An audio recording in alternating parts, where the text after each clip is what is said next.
হায় রে, কপালে এত দুঃখ কেন আমাদের? সারাদিন একটা কাস্টমার নাই, কি আর করতাম। রাস্তাও পুরোটাই পাকা। এত দুঃখ কেন আমাদের কপালে? আল্লাহ, তুমি কেন দুঃখ দিলে আমাদের? আল্লাহ রে, এত অসহায় মানুষদের কীভাবে চলবে? সামনে আবার ঈদ।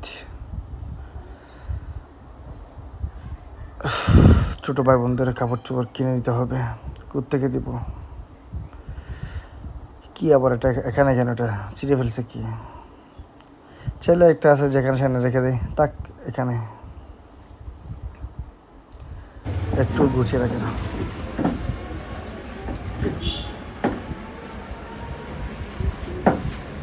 হ্যাঁ আল্লাহ, সকাল থেকে বের হইলাম, কোনো কাজ পেলাম না।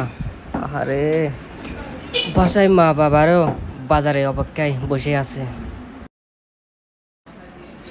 ও মারে, এটা কি? এটা নিয়ে ফেলি। এটা তো টাকা। আল্লাহ আমাকে বাঁচাইছে, আমার ছোট বোনের জন্য একটা চিপ নিয়ে যেতে পারবো।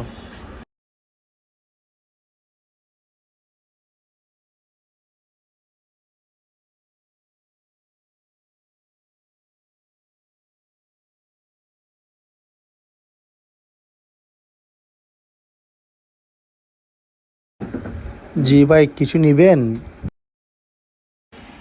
হ্যাঁ ভাই, নেব। ভাই একটা চিপ দেন তো। হ্যাঁ ভাই, দিচ্ছি।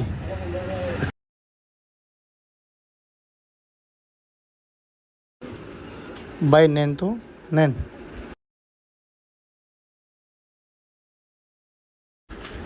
এটা ভাই 5 টাকা দেন।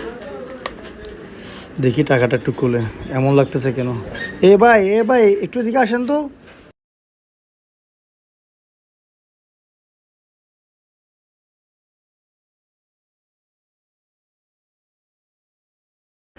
জি ভাই। এদিকে আসেন তো। কি সমস্যা? ভাই আপনি একটু টাকা দিচ্ছেন আমাকে, এটা পুরোটাই ফাটা, এটা সুন্দর লাগছে না ভাই। এটা একটু টাকা হলো। দেখেন এটা, না আপনি চোখে দেখবেন না কেন? এটা তো পুরোটাই বাঁকা। দেখেন পুরোটা নষ্ট হচ্ছে, ছিঁড়ে থাকে। আসলে বলে দিয়ে গেছে, আমি কিন্তু টাকা আপনার রাখেন ভাই, আপনার টাকা আপনি রাখেন। মাল দেন, দেন ভাই, দেন। আপনার কি বেশি জরুরি এটা? হ্যাঁ, অনেক খিদে পেয়েছে তাই বলছি। হ্যাঁ রে, আচ্ছা না আপনি পরে দিয়ে এটা নিয়ে যান। আপনি পরে আপনি রাখেন, আপনি যখন দিয়ে ফেলছেন। না আপনি শুনেন, সমস্যা নাই, আপনার এটা এখানে রাখেন। পরে এসে আপনার টাকাটা যখন টাকা থাকবে তখন দিয়ে যান। ঠিক আছে ভাই, ওকে, দোয়া করি যান।